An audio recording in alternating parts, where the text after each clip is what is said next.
So there was briefly like a 6-month period where I really started to internalize being trans. So when I first thought like, oh, like maybe I am trans, and then it was like, oh my god, how am I gonna live? Like, how am I gonna start treatment? Can I even start treatment? How am I gonna live this life as a trans person in Korea or like trans person in Asia? Shit. Oof. Sorry, can continue. As for I'm more emotional than this. Yeah, there's a really lack of emotional empathy I'm here. definitely more emotional than this.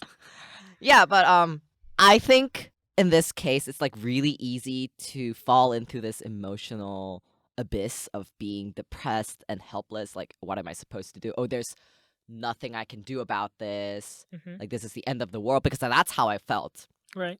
I think it's important to go talk to someone professional. Like, for me, going to the therapist really helped me.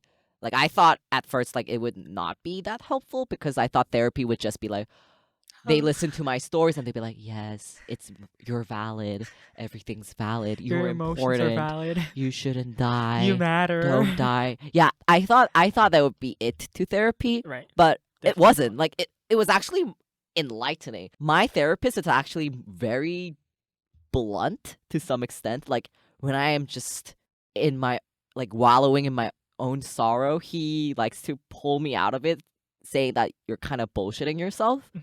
That's good. Yeah. That's a good therapist. Shout out to his therapist. If you're listening.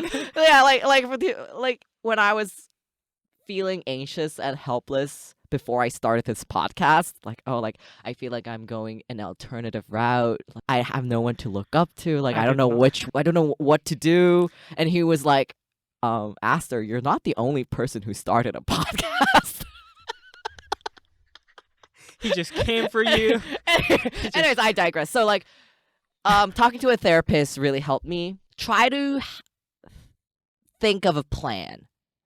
Like, it really helps you when you're setting up a plan for yourself. Like, what can you actually do to make your situation better? Instead of like feeling sad and helpless in your body, try to think of things that you can actually do to make your situation better.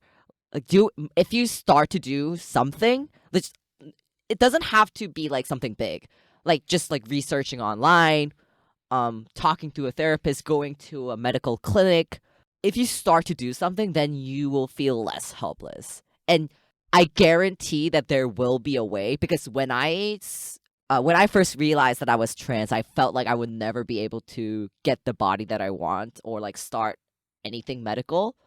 But within 6 months, I started hormones. And that was like, that was crazy to me. Yeah, because I thought I would only be able to start hormones after I graduated college. Right. But I started like when I was a sophomore. Wow, a trans guru. But obviously, like, I'm still like not entirely happy with my body, but there is a start and it gets better from that. Like, if you have a plan, like, yeah, get a plan. Like, think of a plan. Just do something. That's how you cope with that's how you cope with being trans before treatment. Yes.